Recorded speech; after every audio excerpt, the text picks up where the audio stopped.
up, guys? Do not mind the mess. I have so much going on right now. I've been all over the place learning on the new lathe. Got a new saw back here, another 2511. We'll have some videos come out. Chainsaw dyno is going to come back out. We're going to lay that on, see what that puts down. We still are playing around with the 543 cologne back here bolted up to the dyno. I definitely got to clean up. Jumping right in.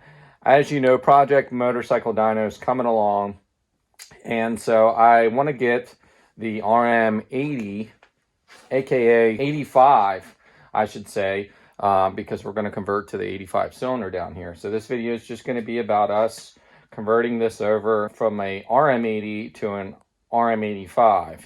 And if you look down here, we'll give you guys a look here. It's only a couple millimeter here. Excuse me. It's let's see here. Just a little rough estimate here. Yeah, it's about 2 millimeters, guys. About 2.1 millimeters here of material we're going to take out. I don't think we'll have to trench anything out back here for it to go down. It's just going to be tracing this gasket here. And what I did is went out and bought some Play-Doh somewhere back there. And we're going to pull the other cylinder off the 85 back here, or the 80, I'm sorry. Well, technically it did have a board cylinder, so I think it was like 86 cc. But the reason I'm doing so, it's going to upgrade it to the Nicosil cylinder and the better quality cylinders they started putting on them. The 80s weren't very good cylinders, and if you do a little bit of research, a lot of people have problems with the studs on these.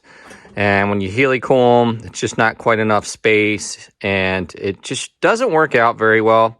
Not saying it can't be done. I'm saying that a lot of people have problems with them, and I'd much rather switch over to Nicosil here. We got an 03 cylinder here. It looks like it's in pretty good shape. We'll rehone it again, but the cross hatchings and everything are still in there pretty well. I ended up getting this for a really good steal on eBay. It's just missing the one stud. So other than that, guys, it shouldn't be too bad of a project. I'm hoping we'll get this 80 on the lift back here, start tearing stuff down on it.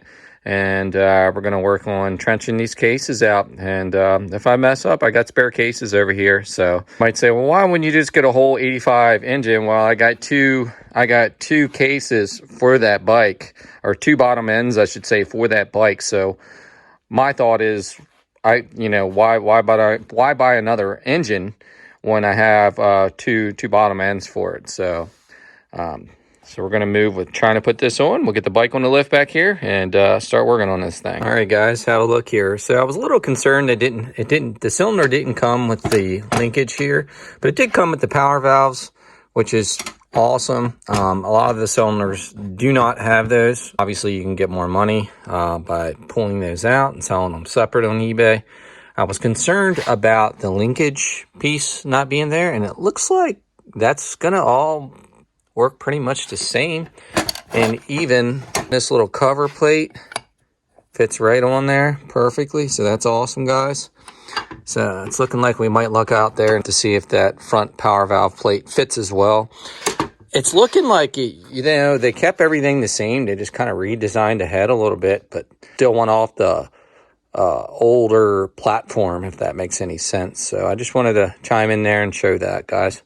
So here's the Nicosil, and here is the old steel cylinder. I left it set for a while after blowing a head gasket.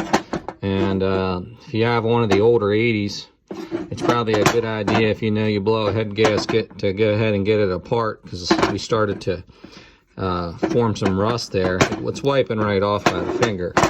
But here's our problematic cylinder on the 80s. As you can see, it's pulling the helical right up every time I torqued it, and even the one on that side. So, and it's a problem that a lot of people have had.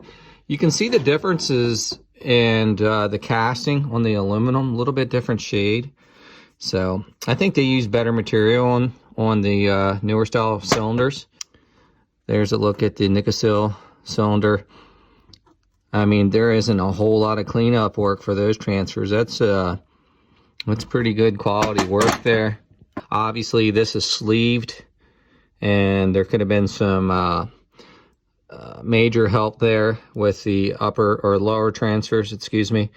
And look inside these transfers, they're not near as nice. Now, they're not horrible, but there's a lot we could have cleaned up in there. What we're going to do down the road, we're going to put this together stock, get everything dialed in on the bike, jetted, and wheel bearings, and go over some stuff, get a tire. We're going to get a street tire for putting this on the dyno. But yeah, so we want to get it together, and then dyno it stock, and then start modding it, and maybe try out a pipe, and then we'll dyno it, see what the pipe does, and then go in and finally do some port work and some play around with timing and stuff, just to get some power gains and show you all on the dyno, hopefully. But still working the bugs out on that. So we're gonna put the gasket on here and see what it looks like. It doesn't look like it's that bad of a job, honestly. Like up here up front, it's just a hair bit thicker, you can tell, on this cylinder here, and it might be more than 2 millimeters, because the gasket could just been a half a mil or so off. And you know, but we'll see by putting the gasket on there and looking at this base here. I'll get everything set up and we'll be back. All right, you guys, I marked with the marker there. It's really not a whole lot. Like I say, it's about 2 millimeter. I'll have to straight line this. A lot of it's just going to be eyeballed and just taking a little material at a time out. I'm going to go ahead and go get my Play-Doh, and we'll be back after we slam this Play-Doh in here. All right, I got the ports all taped up there, Play-Doh in place. I'm gonna come back around and just make sure I press everything firmly against again. And guys, we're about ready to get in there and start grinding. Oh boy. All right, guys, I don't know how good of a view with my shadow here you're gonna get. If you look in there, we're really, really close. I think the seating right down in there. Just gonna go back in and take a little bit more material out. Quite the mess here. Yeah, so you'll see why very shortly why we need to Play-Doh, but we finally got everything mated up pretty decent there. Got quite the mess here to clean up, and inside here. I just want to give you guys a look of everything here. Yeah, again, it's quite the mess. So what I kept doing, I was getting close and I kept bluing that front side skirt below the exhaust there, and the back 2 corners there. Basically what you got to do is take these corners back a little bit, and then, you know, pretty much machine this out here, grind it out. Not bad work there, huh, guys? So I'm going to use, I got a bunch of these Play-Dohs. I'm going to use a lot of that to pick a lot of this up. That works pretty well. We did a pretty good job with not getting any kind of metal flakes down there. Let me tell you what really, really helped me, and I was struggling. I don't know if you can see that, to get that flat edge. The inner corner, I was working one of my tip burrs. It was really challenging to get in there. And the one that really, really worked well is this style. And if you look on the top, you can see where I got in the Play-Doh a little bit. It's got the burrs on the top of it. So that works so awesome for making that flat. I mean, that almost looks like it was machined, huh? We're going to get too excited yet till we get this cylinder on and get it running. And obviously no leaks. There was a couple things right here you have to watch for on your angle of cutting this out. Now, obviously, we got plenty of mating surface there. But I kept looking. I was like, ooh, you could get carried away easy if you want too much. Or, you know, if you took your angle too far in, you would take out that mating surface quick. So that's something to watch back there. Other than that, it's about an hour job just to do the grinding. Now, obviously, we got some cleanup to do yet. There it is, guys. We have the 85 cylinder mating up pretty well. So we'll see you on the next clip here. If after I'm going to clean everything up, and I apologize for this being in shitty segments, guys. I've got a lot going on right now with tree work, and just stuff is just coming at me fast. And so, yeah, but I would like to shoot a little bit better footage, but it's just going to kind of be in stages until we get this thing running. I got the shop back here, guys. And, you know, here's the rest of the Play-Doh I didn't use out of that one container. And this works really well from just getting in here. And obviously, you know, gas and oil residue, man, these flakes really, look how it picked all that up that fast up here by the exhaust. Boom. So yeah, well worth the Play-Doh. And then even I'm going to get in here and vacuum it out and just take my time. I just wanted to show you guys that. I might do some fine tuning on this. We'll see with some sand pads, but it seems to be setting right on there. So we might leave well enough alone, guys, but just wanted to show you guys that trick there too. That Play-Doh picks stuff up really well. And then obviously you could cover this up. Once you got the inner portion of the cases cleaned, you could cover this up and blow a lot of it off. But yeah, I just want to show you guys that little cool trick there. All right, guys, we're back in here getting stuff cleaned up here a little bit. Like I said in the last clip, the Play-Doh works awesome from picking a lot of it up. Obviously, I'm going to go out and hit this with the air compressor. I have to take the clutch side case off and drain all this oil out because we did blow the head gasket and get a little bit of coolant in there and the crankcase. I'm going to pull the side case off there. Our power valve clip came off. I know I can fish it on there probably without pulling it off. And we'll get in there. I got I think a piece of Play-Doh that went down in there. So we're going to pull the cover anyway. Do see a few metal flakes down here. So we're going to pull all that off and hose all that out. I should have just taped the top of that up. I wasn't thinking. Not much got in there, but I did see a couple little flakes. I'm like, you dummy. I could have just plugged it with Play-Doh even or something, or a piece of tape over it probably. But yep, we're getting there, guys. We'll get this thing cleaned up. When I bring you back in here, we should have everything cleaned up for the most part, and we'll start mating the cylinder up, setting it on there a few times, and just seeing how it mates up before we get too ahead of ourselves, making sure our mating surface is 100%. It was looking pretty good before we cleaned everything up, so we should be all right. Back again talking about the Play-Doh and how well this works. There's a look of me after I tore my Play-Doh out of there. Just kind of had to peel it back. I had another piece like constantly dabbing anything that could grab the flakes before it fell down. The couple pieces that were kind of up against it, but you just kind of can work it so well that it just like picks up everything, guys. Not bad looking work there, guys, for doing some trench work there. Not bad at all. For just running the burr bit on this old flex shaft. This is the 780 watt one off of Amazon, and the only thing that's happened to this thing so far is I snapped a cable and I ordered 2 of them up, so I got another spare alongside this one, and this thing's been going strong. I've done a lot of grinding with this thing, and it's a pretty solid piece. So I'll drop a link in the description if you guys are interested in that. But I'm thinking we're going to have to, because I'm looking up in the intake with a light, and I did get like a few little micro pieces of aluminum in there that I think I see. But just to make sure, we're going to pull the carb, pull the reeds, valves, and get a fresh thing of Play-Doh and get up in there really well. And then other than blowing the rest of this thing off after I cover everything up, cover all my ports up, I think we'll be good to go, guys. Guys, here's a look at everything. Got everything all cleaned up. What I'll probably do is run even oil through this and drain it right out with some cheaper oil. I got in there, cleaned everything out real good. Surprisingly, there was I wouldn't find anything that really fell down in there other than a minute piece or two here or there that I got out with the Play-Doh. Worked really well. Do I recommend doing it this way? Probably not. If you've got the time, just do it with the cases apart, with everything tore down, and pretty much match the gasket. And yeah, and you just got to remember, you gotta trim these out. Just watch your mating surfaces back here. We want a little bit narrow on that one.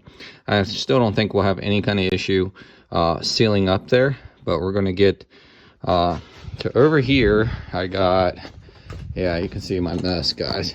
The power valve linkage piece to take off. And I was really hoping they're the same, and it really looks like they are, guys. So we just got to remove this linkage piece, swap it over to the newer cylinder. You can even tell, like, hard to tell on camera, I guess, but the castings even look a little bit different. We went ahead and robbed the stud off this and put on the newer 2003 cylinder here. We're going to give this sucker a good hone job too before we go up there and clean it out. Really good in the sink. The Dawn dish soap cleans these things up really good. You can see where the guy had some JB Weld on this before. So this cylinder just, it's seen its better days, guys. Here's a look on the newer cylinders too, how much better they made these transfer tunnels look. Look at the imperfections here.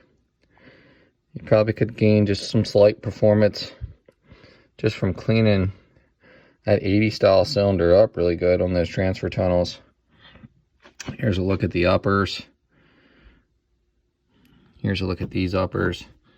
I mean, they look identical as far as the port timing numbers and stuff go. See if I can get a good view on the exhaust. The exhaust chambers look pretty identical. It would have been interesting to pull numbers, but we'll definitely probably pull numbers on this newer cylinder at some point down the road, and that way we have something to go off of, because we will eventually do a little bit of port work to this thing to try to gain some power to slam it on the dyno. Yeah, I'm definitely thinking about taking like 10 thousandths off the cylinder head and probably doing a little port work, a little bit of stuff maybe with the exhaust. I see where we could probably get in there and just do some slight widening of the exhaust. Maybe even raise it just a smudge. We'll see after we do what the numbers look like, everything. But I'm really, what a great job, you know, from just a few years difference in cylinders. So they really, I think, upped their game with the newer 85 cylinder. So that's a good thing, guys. Just wanted to show that real quick. All right, we got the clip installed there. Just had to zap that off of this one, put it on there. Looks like everything is the same. That's awesome. It's kind of cool that they did that. You just want to make sure we had this end of the tab not in that hole back here. It was just slack sitting in there. And to check it, you'll just want to push down and make sure that it's, you know, the exhaust valve here is retracting down with its spring retention there, guys. If not, this will not be working right. So that's a good thing I caught that by examining in there. I seen that spring was popped out of there. But other than that, guys, just wanted to show you guys that. I'll clean this up a little bit with some carb spray, and then we'll take this up and start washing this up. I might even chase these studs with some taps, and what I'm getting ready to do is run my ball hone through here, and we'll be back. All right, guys, everything's looking good for clearances. We're just checking over piston to wall, and then we're going to check ring gap. Piston wall clearance is 0.05 millimeters. And then the ring gap should be 0.4 to 0.5% of the bore, which is 40, or the piston, which is 47.5. Yeah, with the piston diameter. So I'm just doing 0.20 millimeter ring gap we're looking for here. All right, got the cylinder mounted up, torqued down. Getting ready to slap the head on here. Get my O-rings, grease them up a little bit. Everything's looking pretty decent with the deck clearance. So everything's sitting really well.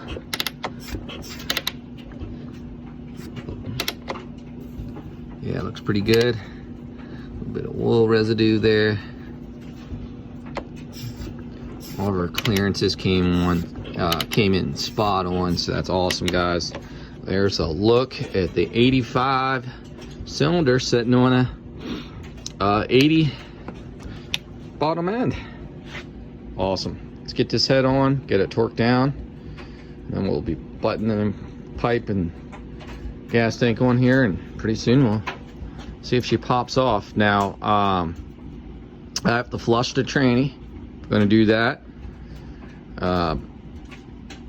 Obviously, we pulled off a blown head gasket, that old Steely cylinder, and yeah, we just want to make sure there's all the trannies flushed. If there is any micro aluminum that did get down there, it's just something smart to do before we go running it. So I'm gonna flush the tranny too when we get to that point.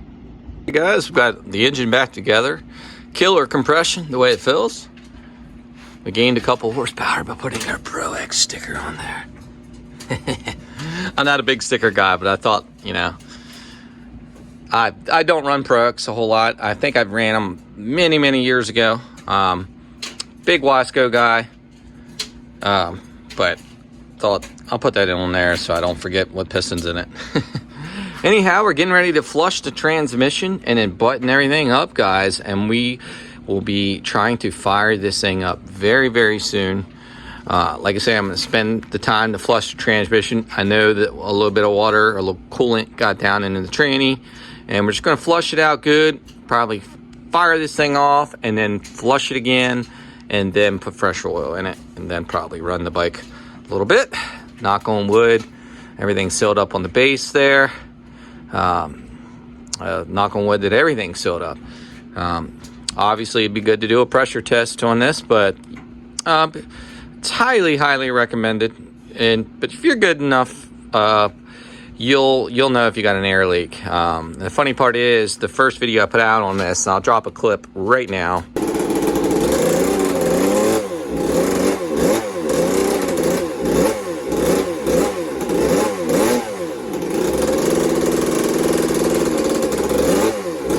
Yeah, so it had an air leak on the carb, I think just from the choke mechanism coming out, and the rev, I could tell, like it down low, up top wasn't bad, but down low and on the idle, you could tell it was lean.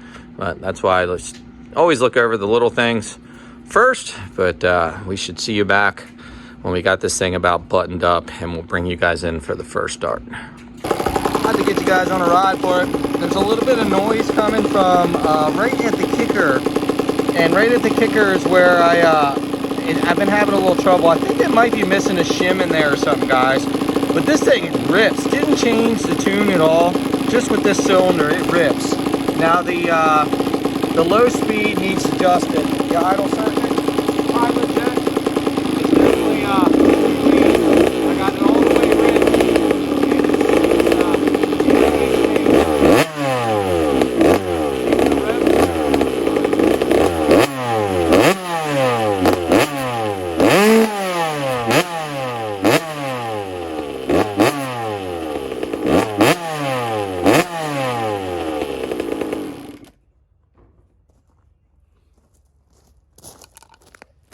Yeah, so as you guys can kind of hear, and I put my hand up to it and I can kind of feel it. So I think either we have a shim in there wrong or something there. I didn't have a service manual when I put it together. I found one for the 85s. So it's a matter of going back in there and pulling that whole clutch cover case off. And I think it might be missing a shim or something, because I know the Kickstarter mechanism's all put together properly, and it's just like hanging off when it kicks. So something's binding. It doesn't sound like the sound's coming from the crank. It's definitely back there in that general area where I'm having issues. So that shouldn't be too bad to fix that, guys. Maybe we'll get the GoPro strapped up here and take a ride on it. It rips. I had an 80 before, but the 80 I had before was ported. It definitely isn't as fast as that. Now this is bone stock, everything, you know, stock pipe, everything. It still rips, don't get me wrong. Very explosive power band. You can tell it's a pretty broad power band in this compared to the YZ80, but I'll stop rambling on my jaws. We'll get this thing buttoned up a little bit. look some stuff over, and then take a little rip for you guys. All right, guys, obviously I still need to go over this thing big time. We're just going to take a quick little test rip here for everybody. What's a video without a test rip, right? This thing needs going over substantially, but we're going to work on that. We're working on getting a street tire for this thing. It will go on the dyno eventually. Well, let's see how she rips, guys. No choke.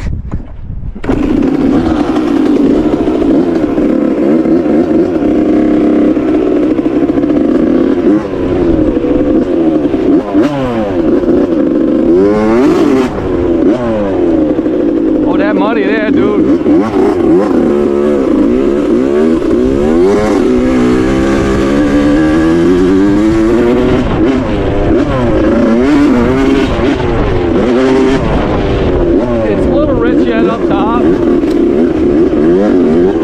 Obviously I need to do some cleaning up of the trails here, guys.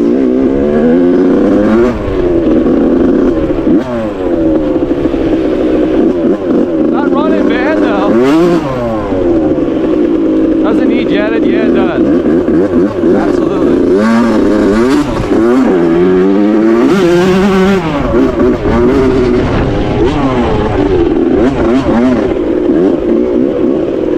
Let's get some of this stuff out of the way.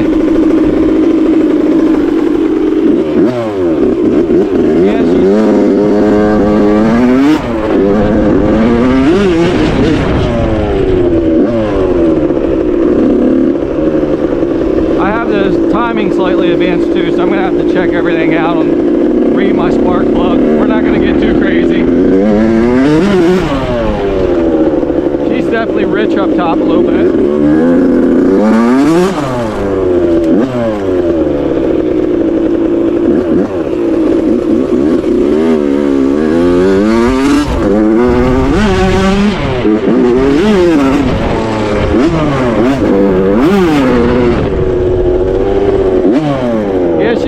Jetted, guys. He definitely needs jetted.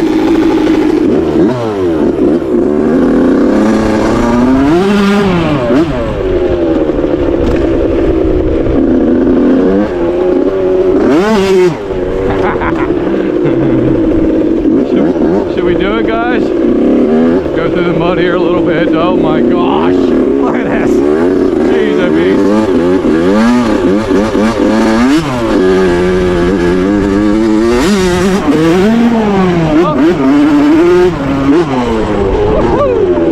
Definitely downshifted before that.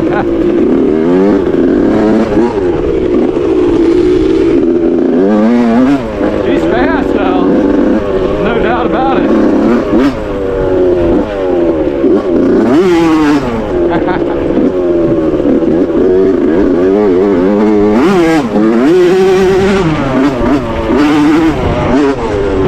Oh yeah, suspension's not awful. The guy I got it from redid the front forks.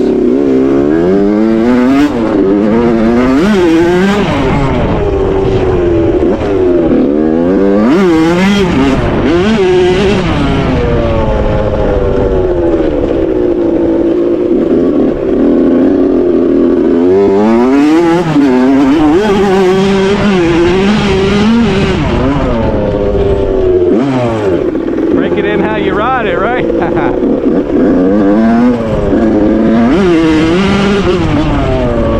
It's definitely fast. No doubt about it.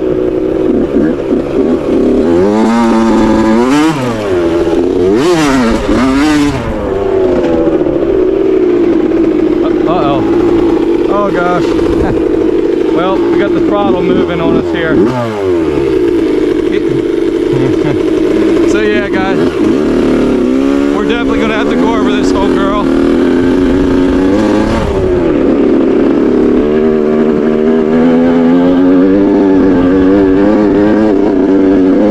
She's clean.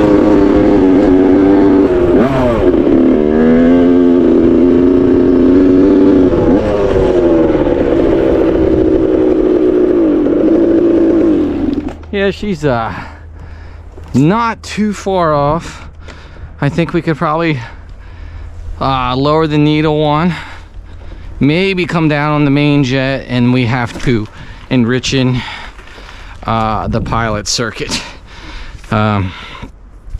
So yeah, I got all those down in the lower shop stuff. So we'll be bringing some videos out on jetting this thing. I'm actually probably going to end up just jetting this thing on the dyno, hopefully, if everything goes well with that. So that's about it, guys. So it was just a quick little video of what I had planned. This is going to be much more of a reliable setup now, I believe, with the newer cylinder on there. We don't have to worry about spinning those studs no more. So now we'll probably have a process of videos of going over this thing, riding it, having a little fun. Definitely got to get actual coolant in here. There's a lot of things I got to do. We got to pull these bars back a little bit. I guess the guy had them. He was a pretty tall dude that was riding it, but still, I like the bars in on me a little bit for motocross style stuff. But thanks for watching Digging Deep, guys. If you're new to the channel, smash that subscribe button, give me a like, turn on the bell notifications, and we'll see you next time, guys. Thanks for watching.